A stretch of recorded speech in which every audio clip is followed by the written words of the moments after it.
So I'm really excited to start this 3-week series talking about politics and brainwash. I'm just kidding. We're not doing that. We don't talk politics here because genuinely we believe that our God doesn't sit within the realms of right or left, Republicans or Democrat, but He does sit in the realm of people. And so this is a 3-week series talking through getting our minds straight and letting go of the things that we've probably built identities, structure systems on. My background, if you don't know this, my background's in counseling. And so this is not just a straight-on counseling. This is a very Bible-based message, but there's a lot of truth. The Bible talks about it quite a bit. There's a lot of truth that if your mind, body, soul aren't right, you're out of alignment. And to have your mind right allows the spiritual to come in and really set things right. And so that's what we're focusing on. And so as we talk through these things, you're going to find, today we're talking through fear. And there's going to be a lot of things that I believe are very across the board for everybody, regardless. Things that we've all built ourselves on, and God just wants to tear those things down and build a different version of who you are. So if you want to follow along today, we're going to be in John chapter 5. If you don't have your Bibles, it's okay. It's going to be on the screen anyways, and it's going to be a minute until we get there anyways. So I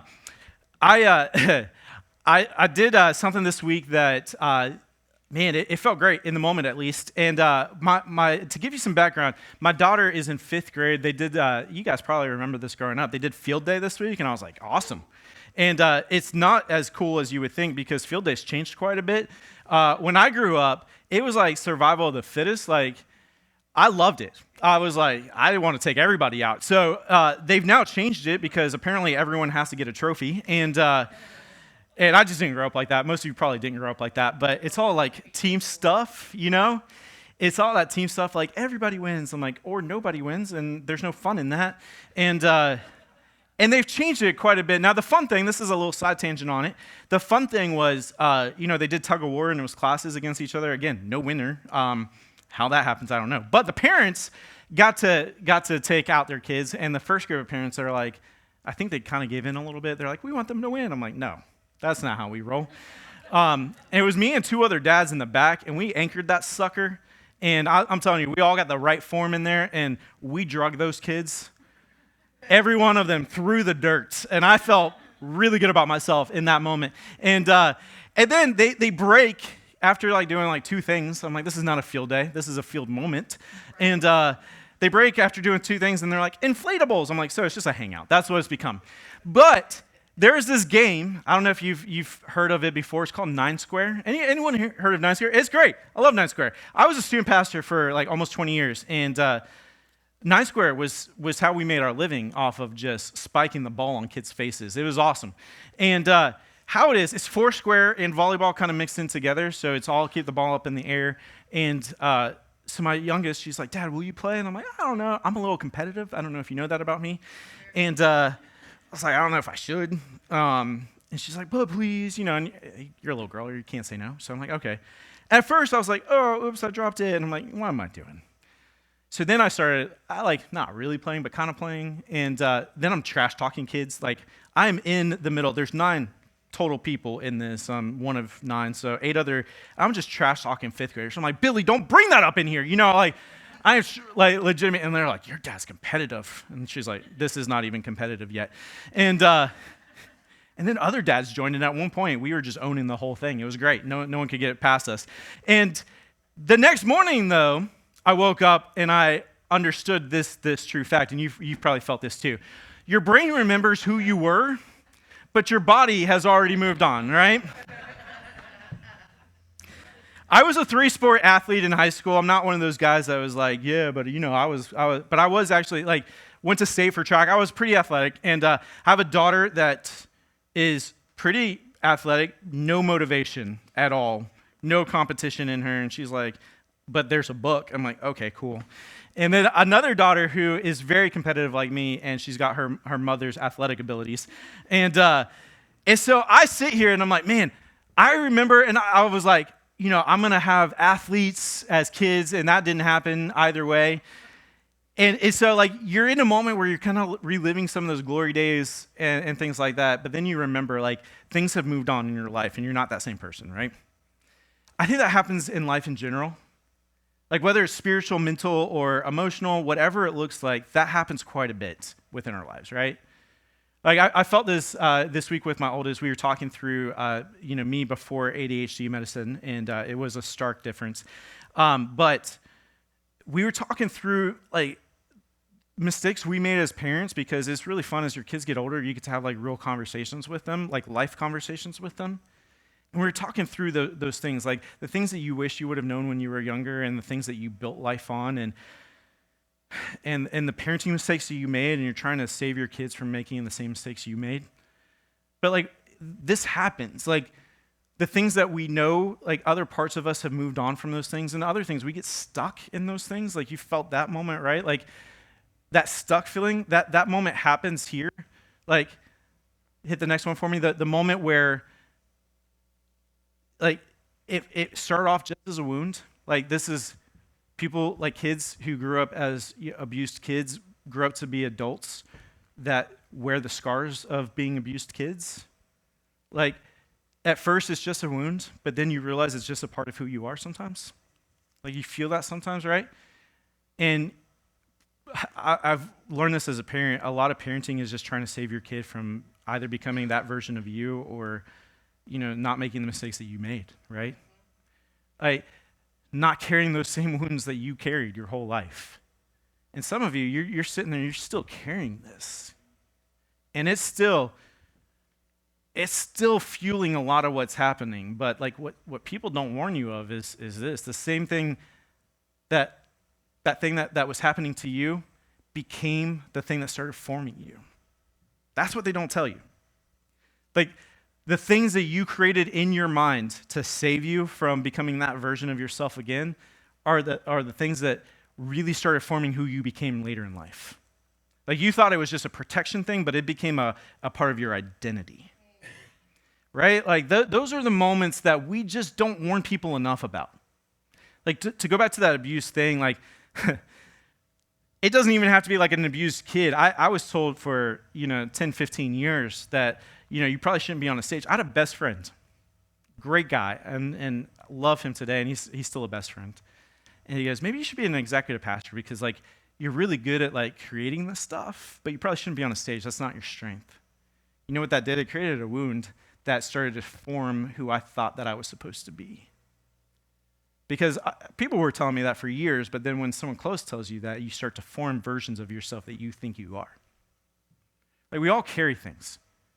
And whether we know it or not, we're forming parts of ourselves and structures of ourselves. And this is how it lays out. It's called the false identity framework. It's the scars. That's what those are. And the scaffolding. Like I want you guys to know this. Like if you're hearing this for the first time, I want you to hear this. The scars that you're carrying are not your skin. Essentially, those scars are not you. And that scaffolding that you created to protect the building and to build the building, that's not the actual building. Like those things that you put into place or you've carried, they don't have to be you.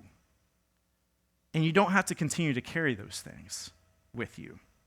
Like, we don't say that we're stuck because we like the suffering. Like, there's not a whole lot of people that I know that like suffering. We stay stuck because the suffering becomes structural to who we are. And this is the issue right here. My oldest, in this conversation that we were having, there's a lot of life happening around us that, and I want you to hear this clearly. There are things, and I hate this phrase. It's become kind of the hot phrase, but there's truth to it, right? It's the victim mentality. Like there's things that happen to you that make you the victim, but there's things that you allow or create that you're creating the victim. There's a big difference there, right? But like those things that have happened to you, those are difficult things. And there's real reasons why you put the things in place to protect yourself from those things. Like we were recounting some of the things when she was little, and they were toxic because there are things that I experienced as a kid and saw as a kid, and you're remembering, like you're reliving those things and you're becoming those things, right? And I just sat there and we just talked through a lot of things and just apologized because the structure that we created wasn't healthy. And it became a suffering structure that we were starting to put on her. And by the grace of God, let me just tell you, she's an incredible kid. And I'm just telling you, like, there's still hope. If you're sitting in that moment just trying to work through that stuff, there's still hope. And, and in turn, the most terrifying thing for those of you that are stuck here, the most terrifying thing is not rock bottom. Like we talk about this, like, just wait till someone hits rock bottom. That's not the most terrifying thing. You know what it is? It's when someone else offers to take it all away, because that's what you've relied on your whole life. And it's not just building your identity on it, you've built your life on it. So what happens when the structures get taken away and the whole thing collapses? What do you do now? That's what we're going to talk about. Because what happens when the thing that's killing you becomes the only thing you're feeling is holding you together? What I love about Jesus and every one of these stories, Jesus comes in and just disrupts every one of these people's lives. That's what he does sometimes. I don't know if you felt that with Jesus in your life. You're like, oh, I liked my life. He's like, yeah, it wasn't where I needed you to be. Here's some disruption. You're like, thanks, Jesus. This is what Jesus does. He starts to disrupt some things, not because he's trying to create disruption, but because the things that these people were relying on weren't going to take them to where God needed them to be.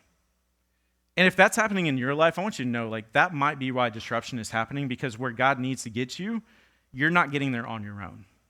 So that disruption is intentional. But, like, those things that you've been holding your whole life together and Jesus comes in and disrupts them, that feels terrifying, but I'm telling you, it's going to be the most rewarding thing, and that's what we're breaking through today, because letting go doesn't feel like healing in those moments. It doesn't. It feels like you're disappearing. It feels like you don't matter. It feels like people don't see you. But what if the healing is what you needed? And this is where it's hard. It's the space in between. It's the space in between of who you once were and where God is taking you now. Like, that space in between is where the fear lies. And let me tell you, not only does the fear sit there, it lies there, but it lies to you. Like, what that fear is telling you is you don't need whatever God is trying to give you. Because life is okay, but I just want you to ask this question as we dive into this. Is life actually okay? So as we get into it, let me explain where we're going to be. We're going to be in John chapter 5, and this is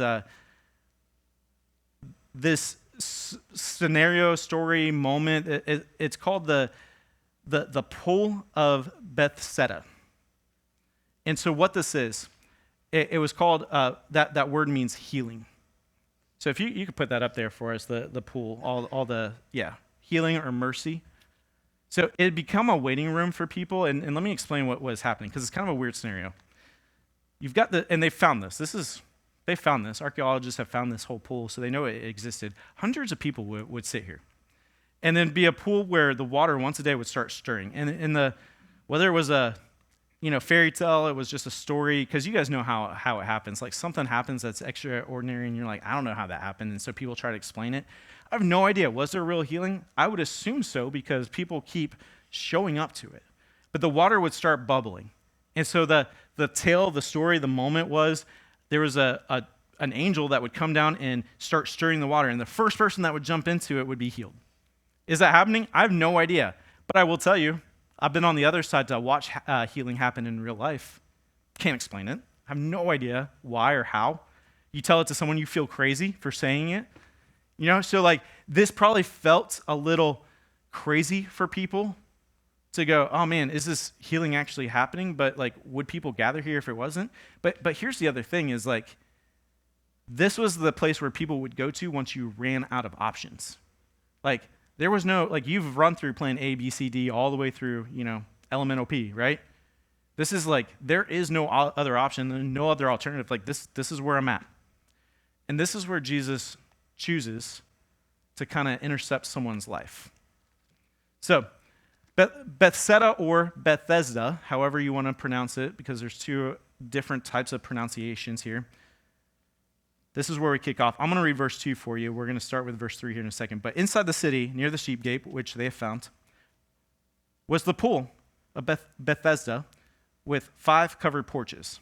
And this is where it kicks off. Crowds of sick people, all blind, lame, or paralyzed, laid on these porches. One of the men lying there had been sick for 38 years. We're going to break all this down here for a second. But you have all these people here, different walks. Like I said, this is all like last case ditch efforts.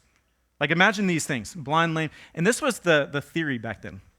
if you had one of these ailments, one of these things that nobody could explain, either you sinned or someone in your family sinned to make you that way. Could you imagine being in a system like that? Like, you are wrong and bad, so therefore, this is what you get for it. Whew. Talk about like a framework, a network to build your life off of. Everyone here not only, was in a system of ailment, but they were in a system of victimhood, essentially, of being in this place. And that 38 years, like the Bible, like it doesn't do numbers by accident. So like this man, we don't know what his name was. It's just a number. One of hundreds of people probably here. Sick for how many years? 38 years. Could you imagine that? I wish I could say I'm still 38. I'm not. But that would be like a lifetime of just, that's all you know. This is your lot in life. But for our wilderness series, any of you guys that were here for this, the Israelites, how many years did they wander actually? 38 years. And let me just tell you the significance of this number. Talking about a season of wandering, we spent years wondering of who did God call us into ministry, and several of those moments going like, are we called to ministry? Because you just keep going up against scenarios where people are like, well, you're probably not good enough to do that. In fact, the reason we came to this church was I wasn't supposed to preach. We were supposed to be a video venue. God gets to laugh at that too. And for 38 years, I was 38 when we took this job. The reason why 38 has significance is it has enough time for you to realize, like, I have a last-ditch effort. I don't have anything left in me. Like, I need God to intervene because there is nothing left that I can do that I haven't done in the last 38 years. Like, maybe you've been there. You've prayed over a kid for a long time. We prayed over ours for 15 years. She's just now starting to own a relationship with Jesus. Felt like 38 years as dad. Maybe you've been in a scenario where you've been praying for God to do something for a long time, and it feels so significant that you're like, I don't know where else to go and what else to do because I have no other plan Bs. But that 38 years is also enough time for fear to start building into a place to go, maybe this wasn't supposed to happen. Maybe I'm just conditioned to be here, and you create the systems that fear builds because you're left with no more options. That's the significance of this. Verse 6. When Jesus saw him, Jesus saw one of hundreds of people when he saw him and knew he had been ill. I love that about Jesus. He goes, that's the guy. Why did he pick him? I have no idea. Why did he only heal one person that we know of in this scenario? I have no idea. But when he saw him, he asked him this simple question. Would you like to get well? I love the man's response. He doesn't say yes or no. He says this. I can't, sir, the sick man said, for I have no one to put me into the pool. When the water bubbles up, someone else always gets in there ahead of me. Now, these are all reasonable things, right?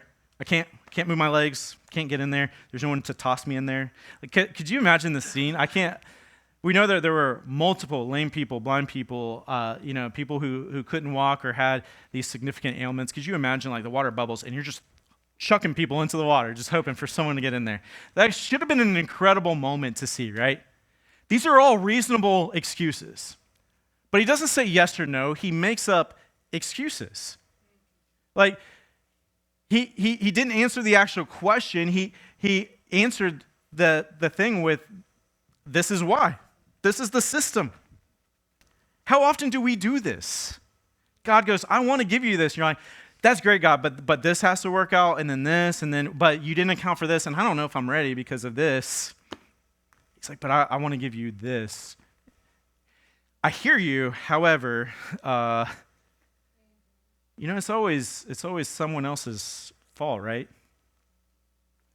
We look at these stories and it feels like it was 2,000 years ago, and what kind of context does it mean to us? This is the context. Things haven't changed in 2,000 years.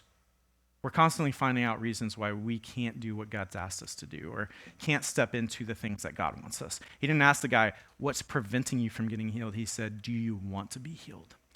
And I want you to wrestle with that because you're going to have to here in a minute anyways. But I want you to wrestle with that question, do you want to be healed? And I love Jesus. He doesn't even talk about it. He goes, all right, cool. Jesus told him, go ahead and stand up, pick up. I hear you. Get all the reasons why you can. Just go ahead and do it. I would imagine this man has to think that Jesus is crazy. He's like, cool, stand up, pick up your mat and just go. And then I would imagine he probably felt the strength happening in his legs going, oh, this is different. Something's changed. There's hope in this moment that I didn't feel. And he starts to get up and he starts to walk. Verse 9 says this, instantly, not in a little while, not another day later, not a week later, instantly the man was healed. He rolled up his sleeping mat and began walking. Now it says he began walking. I would imagine he was jumping. Because, I'm sure at first he was like, it's like all of us, the older we get. I blew my knee out in high school in football. And so, when the weather changes, I'm like, oh yeah, there it is, right? But the moments that like it feels good, I'm like, okay, it's like you're like I can do this whole 9 square thing, and then you pay for it the next day. But like you feel good in the moment. I'm like, I can imagine he's like, okay, and he's stretching, he's feeling good, and then like testing it out a little bit. And then I would imagine, because if I were in this scenario for 38 years where I was sitting in this place, man, I wouldn't be walking. I'd be jumping and celebrating and running and be like, did you guys see this? Look, they work, right? But this miracle happened on the Sabbath. So they had all these rules. If you don't know about this, let me explain it for you. They had all these rules. And in fact, God kind of conditioned some of these rules into place. And they were never meant to be taken advantage of. But, like all good things with people, all good things get taken advantage of because we're just sinful people in nature, right? And so God's like, keep the Sabbath and make it holy. It's like what we do on Sundays. It's this moment to just stop and rest and celebrate and recognize who God is. So they took it. The Sabbath they outlined it with all these rules and boundaries. Like you can't do certain work and you couldn't do certain movements and certain things because if you're working on the Sabbath, you're not resting and keeping it holy. So as he's doing it, you know what he's not thinking? He's not thinking, what day is this? He's thinking, my life just changed. So he starts running and walking and probably praising God all the way. But here's the thing. The real constraint isn't physical for any of us. It was the identity we all build around the wound. Do you notice what happens here? Like, Jesus isn't fixing his excuses. He's not fixing the situation around getting in the water. He could have picked up the water and threw it on the man if he wanted to. I have no idea. Like, Jesus could have done whatever he wanted. He didn't change the system. He changed his identity. And if you're sitting there in a fear situation with the system that you've built around the moments, and again, I want to, especially I want you to hear this. What's happened to us are real things. The things that we've experienced, the things that we've felt are real things. But the identity that we've created around those things is never what God intended you to have. The wound sucks.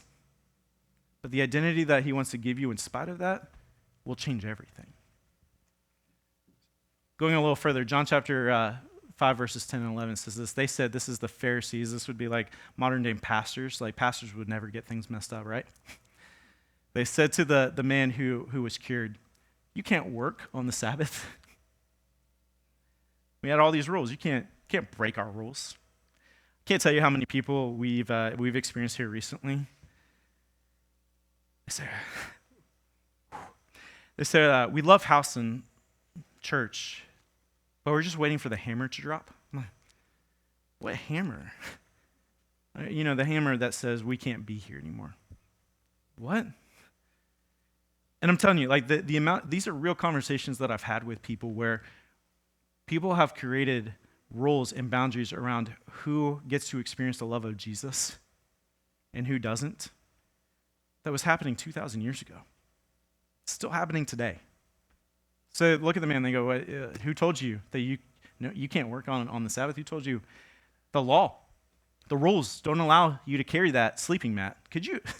I think it's just the ridiculousness of this whole scenario. Yeah, to carry a mat, to look at it and to go, how dare you do that? But he replied, I don't know, the man who healed me told me I could do it. I love it. He's like, I don't know. He said, get up and walk. So I walked. He was like, were there rules? I don't know. I was just doing what he said.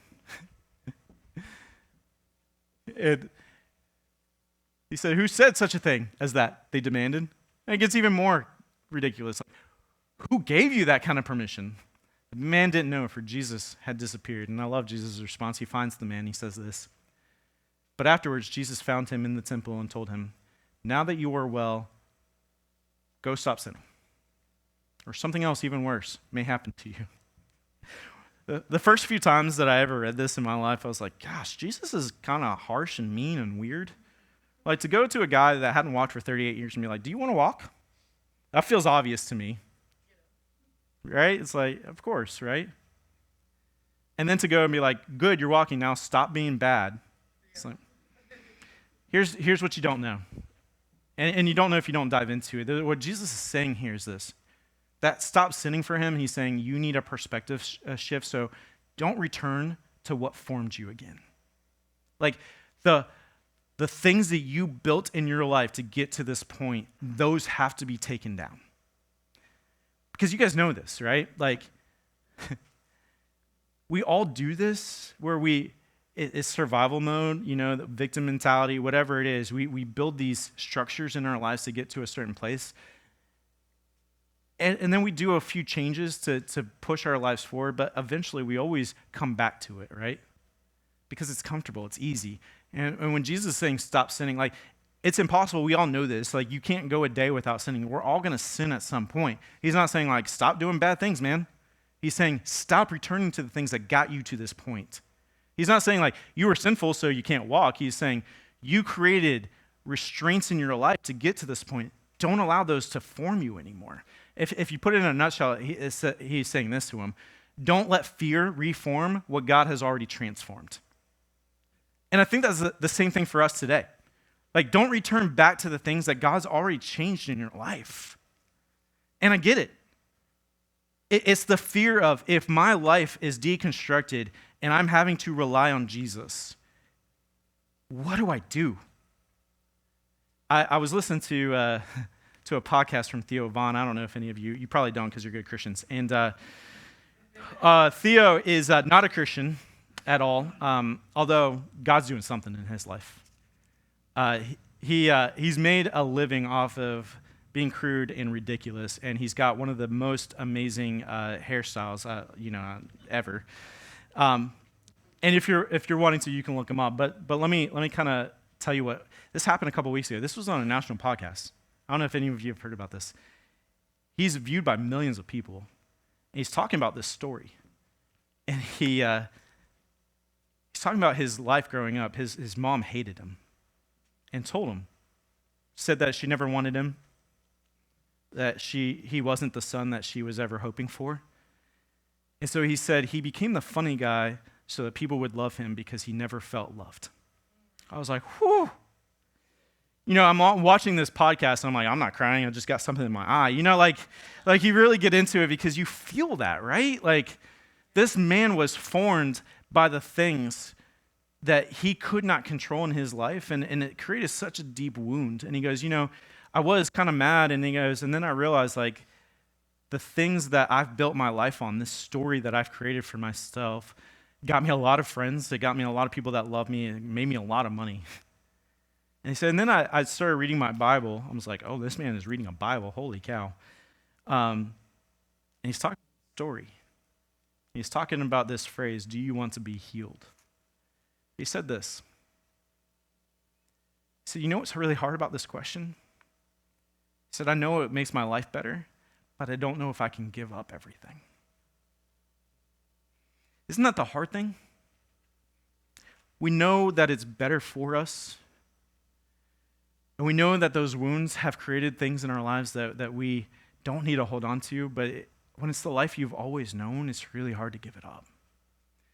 And so when he's talking to this man and he goes, do you want to be well? What he's saying is, are you ready for God to transform you? And I think the reality is true today. I would imagine he's looking at it going, I don't know. Let me tell you, if you're in that place, it's okay.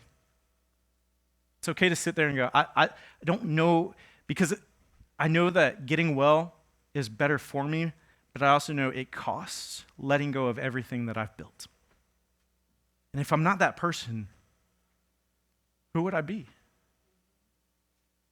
And Jesus is saying, but I'll give you a new identity, right?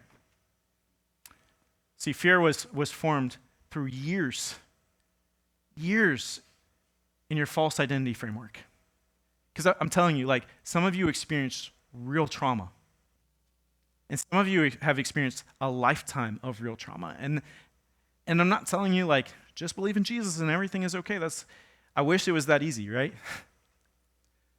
But what I am telling you is freedom is going to drive out of that question, or out of the answer to that question, do you want to get well?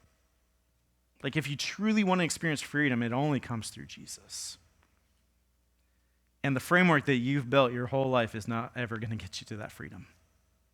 So don't answer it with an explanation, because I'll tell you, we're witnesses of it. God doesn't care about your explanation. He doesn't care why you're there. He doesn't care that maybe you created it to protect yourself, or it was forced on you, or you just had to do it for a season. He cares about transforming your life. And if you really let him do that, you know what you're going to experience? Freedom. Like, if you actually step into that answer, you're going to experience the freedom that comes from it. Because here's the thing, don't let fear reform what God has already transformed. And that fear is holding you back from what God really wants in your life. That fear is stopping you from really achieving what God has for you, because it's easy. Do you want this? Well, I do, but do you want to get well? I do, but you have to understand, God. Do you want to get well? Do you want Jesus to make you well? You have to step out of that fear. Let me pray for you. God, man, we are so grateful that you love us exactly where we're at. But you love us way too much to leave us right there. So God, I pray that even though the moments are real, God, the trauma that we've experienced, the constraints that we've put in our lives, those are real things, real protection for ourselves, God. And I pray that we just trust you enough to let go of them. Because the safety nets that got us here, God, are not the things that you need for us to move forward. For those in this room that are just afraid to let go, God, I pray that you give them the courage. God, for those in this room that just don't know how to let go, I pray that you give them the answer. God, for those of us who truly want to get well, and we just don't know what it looks like, God, I pray that you put the right people in front of us. God, that you put yourself in front of us. God, and honestly, I pray that question, do we want to get well, that we truly look at it and go,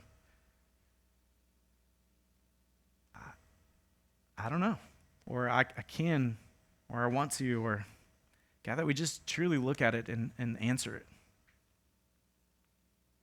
God, I'm just so grateful that you are a God that loves us. It's in your name that we pray. Amen.